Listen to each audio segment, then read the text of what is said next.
अस्सलाम वालेकुम एवरीवन। आज हम बनाने लगे हैं मज़ेदार मटन की रेशेदार और दानेदार हलीम जो बनाएंगे और बहुत ही मज़ेदार होगी। शाही हलीम बना रहे हैं, इतने मज़े की होगी, आप बार बार बनाएंगे। सबसे पहले हम लोगों ने उसके लिए एक बॉक्स लिया है शाही हलीम मिक्स का। उसके अंदर से 2 पाउचेस निकले हैं, एक बड़ा पाउच है और इसके साथ एक छोटा पाउच है। चलिए ओपन करके देखते हैं। सबसे पहले बड़े पाउच को ओपन करके देखते हैं इसके अंदर से क्या निकलता है।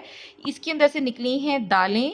ये जो मिक्स दालें हैं जैसे गंदुम, माश की दाल और इस तरह की जितनी दालें जो हलीम के अंदर जाती हैं वो तमाम इसके अंदर से रेडी निकली हैं। अब हम छोटा पाउच ओपन करेंगे, उसके हम मसाला निकालेंगे। इतनी क्वांटिटी का शाही हलीम मिक्स पाउडर निकला है। चलें अब जो दालें थी इसको अच्छी तरह से धो लेंगे, मट्टी और छिलके ताकि इसके अंदर से निकल जाए। और दालें जो है अपनी मर्ज़ी की आप ले सकते हैं। ये मैं इंस्टेंट बना रही हूँ और दूसरी भी हलीम की रेसिपी मैं आप लोगों के साथ शेयर करूँगी। ये देखिए अच्छी तरह से धुल गई हैं, बिल्कुल साफ़ सुथरी, कोई छिलका कोई मट्टी इसके अंदर नहीं है। हमने इसके अंदर पानी डाल के हमने सोक करने के लिए रख देना है 2 से 3 घंटे के लिए। अगर आपने सुबह बनानी है तो ओवरनाइट भी आप सोक कर सकते हैं। जितना ज़्यादा सोक करेंगे उतनी अच्छी दालें फूलेंगी। हमने 3 मीडियम साइज़ के अनियन लिए हैं, इसको इस तरह लच्छेदार कट कर लिया है। 2 कप भर के हमने ऑयल लिया है। इसको गर्म करने के बाद जो हमारे प्याज थे इसको गोल्डन ब्राउन हमने अच्छी तरह से फ्राई कर लिया है। कुछ प्याज निकाल देंगे जो प्रेजेंटेशन के काम आएंगे और गार्निशिंग के काम आएंगे। बाकी प्याज जो हैं वो हमने निकाल के एक कुकर के अंदर डाल देने हैं। तमाम बाकी प्याज जो हैं देख लें कितनी क्वांटिटी के प्याज मैं इसके अंदर डाल रही हूँ। तमाम प्याज निकाल दी हैं। अब इसी के अंदर जो है हमने ऑयल डाल के लहसुन अदरक जो है उसका पेस्ट डाल देना है। इसको इसके साथ थोड़ी देर भूनना है। उसके बाद 2 बाउल भर के मैंने पानी लिया है जिसके अंदर दालें और गोश्त अच्छी तरह से गल जाए। ये गोश्त की कुछ हमने मटन की गोश्त की कुछ बोटियाँ ली हैं वो इसके अंदर डाल देंगे। इतनी दाल के लिए इतनी बोटियाँ काफ़ी हैं।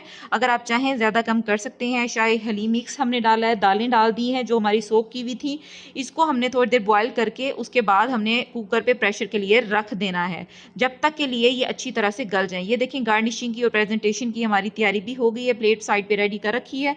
अब हमने जो है अच्छी तरह पानी खुश्क हो गया है, दालें हमारी तमाम गल गई हैं। अब प्यारा सा खुला सा हमने पैन लेना है या कोई कढ़ाई लेनी है, खुला बर्तन लेके इसके अंदर तमाम जो दाल गली हुई थी वो इसके अंदर डाल देनी है। हमने मटन की बोटियाँ निकाल के साइड पे रख दी हैं ठंडे होने के लिए।